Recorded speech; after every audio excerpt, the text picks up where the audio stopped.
Hey everybody, welcome back to Castle Farms Homestead.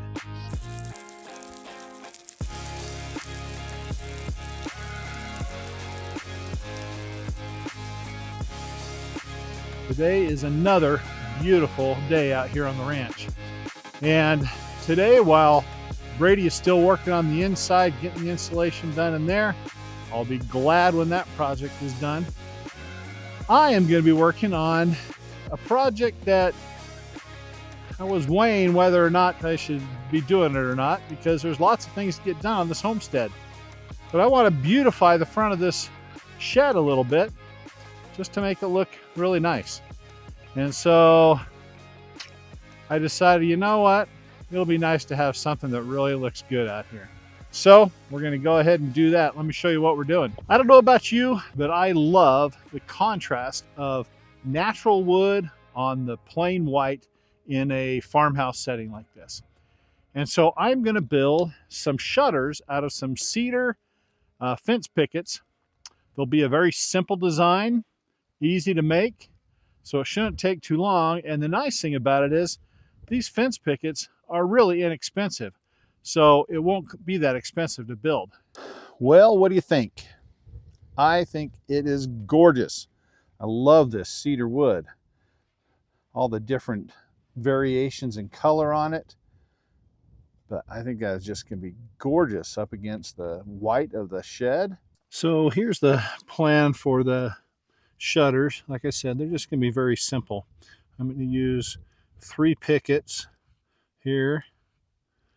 That'll be 41 inches long, and then pieces to support top and bottom that'll be around 3 or 4 inches wide. I haven't decided yet. I'll be able to tell once I get the mass of it put together, and then I'll be able to see what looks proportional to it. But I figured out that the pickets themselves are 5.5 inches wide, but I'm going to trim them off. You know, normally a picket is relatively straight, but not completely straight, which isn't a big deal when you're going to make a fence. But if this isn't exactly straight when you're trying to connect them together, you're going to have gaps and everything else. So I'm going to run it through the table saw, try to trim off one side, then flip it over and trim off the other side as well, so that when I put these boards together, they'll be really good and flush with each other, and I can glue and secure them up with a screw. That's pretty simple. That's about it. I figure that all 4 of those shutters, 2 sets, will take me about 12 pickets altogether. Good morning, everybody. I'm back again in another morning. Unfortunately, I didn't get to really get onto this project here yesterday. Had other things take me away and just wasn't able to get back to it. So anyway, today, unfortunately, I started filming everything that I was doing, and then I went to check the video, and I have no idea why the volume or the microphone didn't start picking up whatever. So there's no audio to it. So let me tell you now what I've done, and Brady can intersperse the video that I shot with it. So what I did was I went ahead and took the cedar pickets, and I ripped them down on each side. I just trimmed a little bit off on each side of them, so that now they would be nice and clean and beautiful on each side, so that when I put them together, they'd be able to snug up together better and look a little bit cleaner. So I ran those through the table saw, just took about 1/8 of an inch off one side, and then 1/16 of an inch off the other side, and now they're good and straight. That takes out all those little curves that are in that board.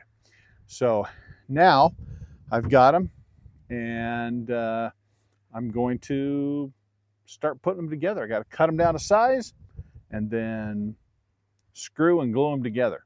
I am going to have to mark every single one of these and then cut them each on the table saw, so they won't be exact, but once I put them together, then I'll trim the edges and make sure they're all exactly the same.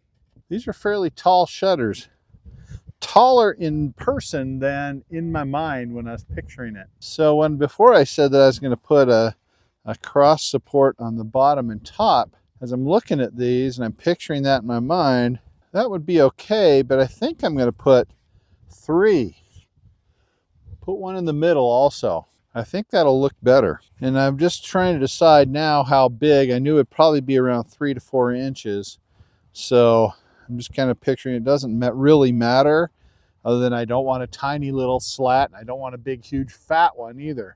So like I said, in my mind, I'm thinking that's probably 3 or 4 inches. So actually, let me see this. Let's check this. So I'm just going to kind of imagine how big I want that. So I think I want it to be right about 3.5 inches. I'll split the difference between 3 and 4. I think I'll do 3.5 inches. 3.5 on each one. And so now I'm going to take those leftover pieces that we cut off from these. I'm going to run through the table saw at 3.5 inches wide, and then we'll figure out length of them later and cut those to length to attach them. So I ended up changing my mind, and instead of ripping that whole thing, which is almost 30 inches, I went ahead and cut it to length and then ripped it to the 3.5 inches that I wanted. So, and then as I'm cutting them, I realized I think I made a mistake. So I'm going to check here. And yep, sure enough, this is 15 3/4 inches wide. I cut these to 15.5. But you know what? It doesn't matter. So I'll just have 1/8 of an inch short on each side, and it looks the same. So looks like it's supposed to be that way. It is supposed to be that way. But anyway, so yeah, we've got enough to do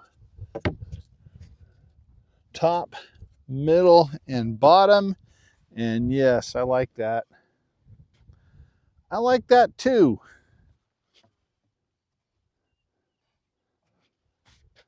Huh. I'm going to do the 3 just because I think that'll add more stability to it. I don't want these to warp. And if I have that security top, bottom, and middle there, hopefully it'll keep them better in place. So that's what I'm going with, even though I do like that as well. Brady's coming over. What do you think, Brady? 3 slats, cross supports, or 2? I like the 3. 2 looks too much like a fence. Uh-huh. Yeah. Three's good. I like the 3. I like it too. I like the 3.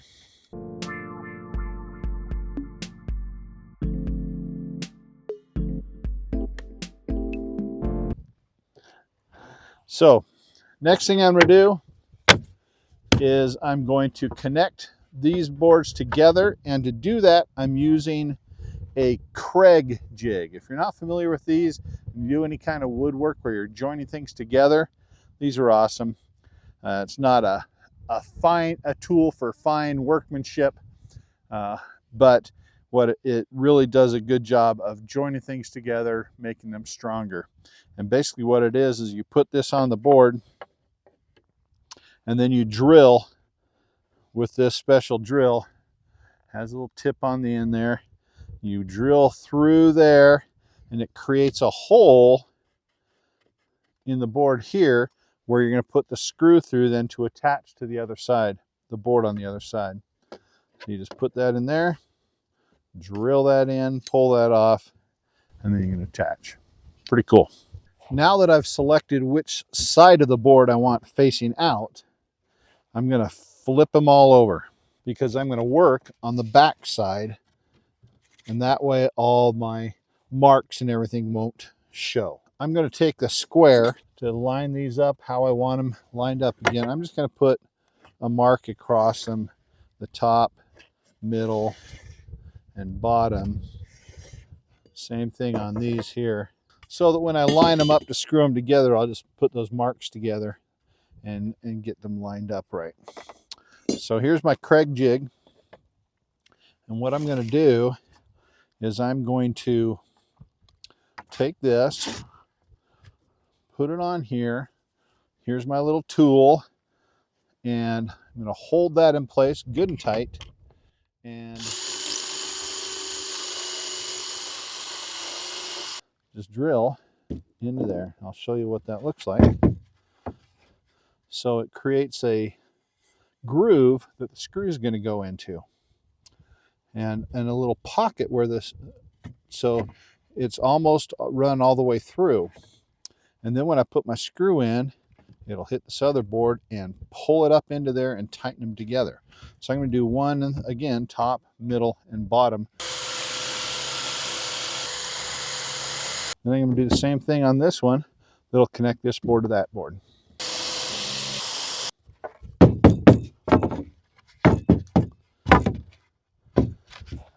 Now, to make sure these stay together good, I'm going to glue them together. So I'm going to take this tight bond wood glue, works really well. I'm just going to run a bead of that all the way down here. I'm not going to do a real heavy bead because I really just don't want a bunch of glue squeezing out the sides. Now I'm going to line those lines up. That one in there. And you can see how it puts them together like that. Well, there you go. That's what it looks like when all three of them are secured in together. Pretty nice. I like it. So now we need to add our cross pieces, and I've determined that I want them 3.5 inches from the top and from the bottom, and then this one right in the middle. So I'm just going to make a mark here at 3.5 inches, and from the bottom at 37.5 inches, and in the middle at 18 3/4. I'm going to do that on both sides, so they'll be matched up evenly. And yeah, I'm going to keep that knot on there. I like the knots. They kind of look cool. Add some nice variation to it. That looks good. And so I'm just going to glue these down as well. I'm going to take some glue. If I can get it out, and there we go. Put that on there. Set them on my marks, and they'll be set in about 1/16 of an inch on each side because of the mistake that I made. But you can't even tell. And I'm just going to use my brad nailer. Do that for each one of these.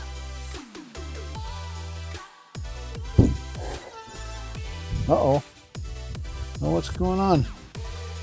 Oh my gosh, none of those were nailed. How come? I need to test this somewhere. Yep, nailed. Yeah, it's nailing. Yeah, those are nailing this time. Darn it. Now I've got double holes in certain places.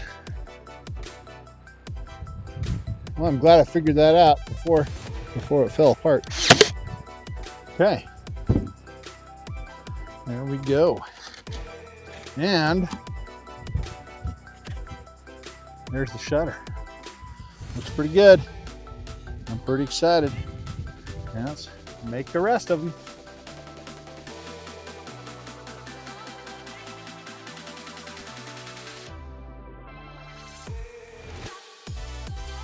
So I've got all 4 of these with a little urethane on it.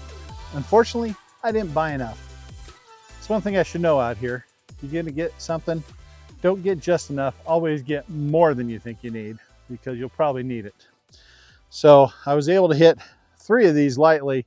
The first one I hit more heavily. You'll see it's a little bit darker, but as it's drying, it's kind of getting just like the others.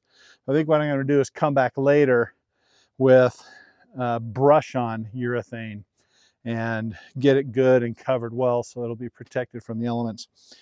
So now it's time to mount these things, and I've decided what I'm going to do is I'm going to screw them on. Again, these aren't functional, they're just aesthetic. So they're just going to be screwed onto the wall. And what I've done is I took this is a recessed bit. So if you'll see, it's It's designed to then carve a recess into it for the head of the screw. So it's not, you're not causing the wood to splinter or the head's not sticking out. So this little edge here on this will carve a spot for the head of the screw. So I've gone ahead and I've drilled a spot here for the first screw.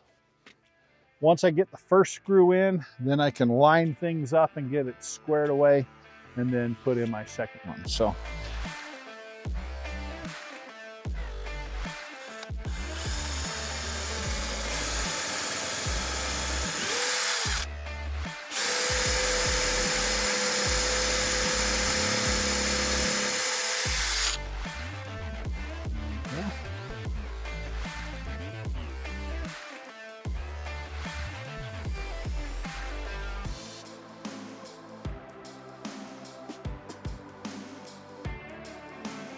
now I just got to do it to the rest of them.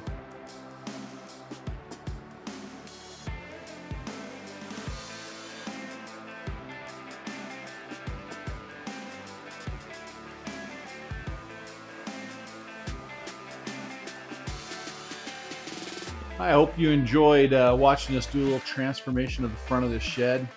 And I sure liked it, and I hope you did too. I think it really makes it look nice. But we're not done with it. And so today, we're going to get started on a new project that includes a little painting. As you might have guessed, we're going to get painting this door. So we have a little bit of color in the front of the shed. First thing I'm going to do is I'm going to wipe it off because it's kind of dirty all over, especially where the dust settles down in the cracks, and it's just kind of dusty all over. So we're going to got a little wet rag, going to wipe it off and make sure the dust like down in these areas is cleaned out well so that the paint will stick well. Make sure there's no greasy fingerprints on it too. Yeah, it's a little dirty. We do tend to get a little dust around here. The bottom of this is filthy. So the other day when I was over at Lowe's, I think it was Lowe's, every time I go there to Lowe's or Home Depot, I always go through and check the Oops paint that they have there, because you can find decent paint at a significant discount.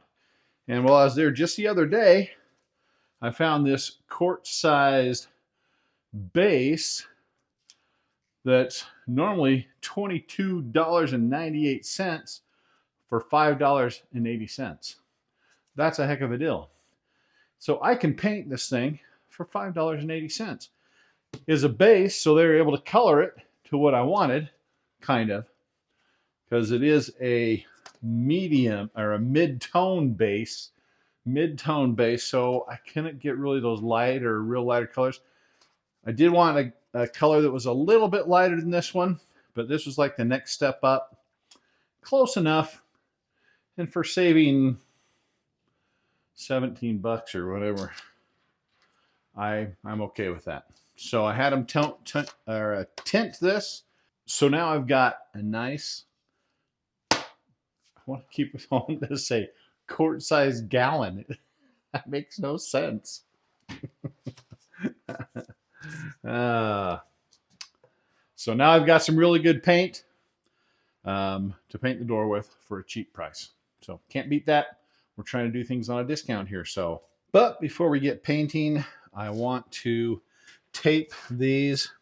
If you remember before, when I sprayed the shed and sprayed the door at the same time, I tried to take these off, and I could get that off no problem. But I tried to get the door handle off, and I've taken many a door handle off and on, and I could not get that thing off. So I left it. I just taped it and we painted around it. So I put that back on a while back. I figure, well, rather than pull that off, I'm taping that. I'll tape this. So I don't have any painter's tape, but I do have this thin little electrician's tape. I think it'll be perfect for going around the edges of this and get it ready to paint.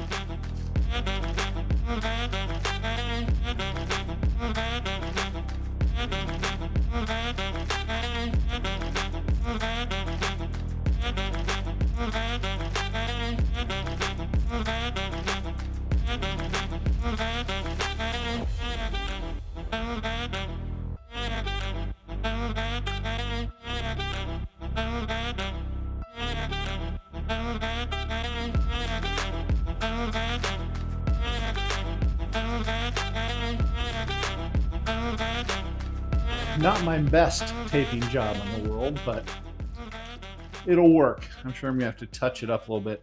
This paint should be good and mixed. Was just recent. I had it mixed at the store, and I've shaken it up a bit here too, earlier and now. So let's take a look at it and see what it looks like in the can. Ooh.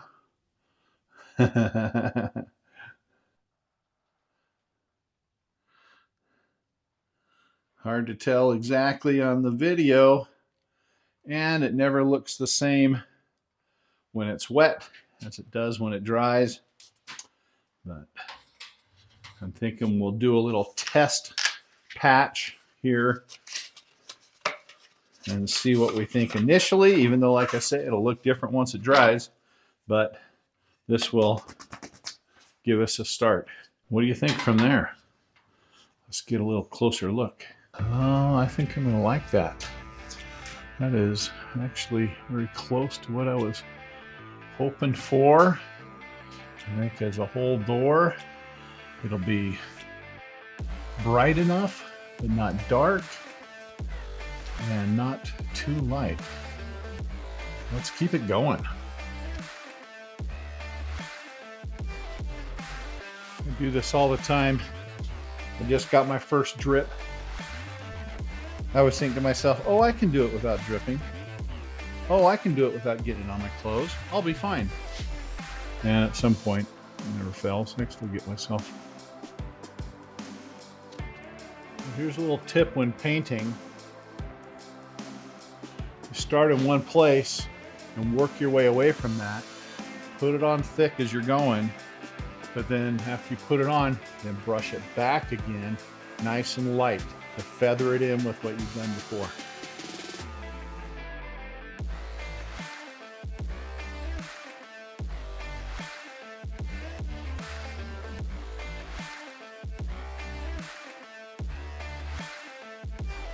And now that I've got the top done, I'm just going to work my way across the whole thing as I go down.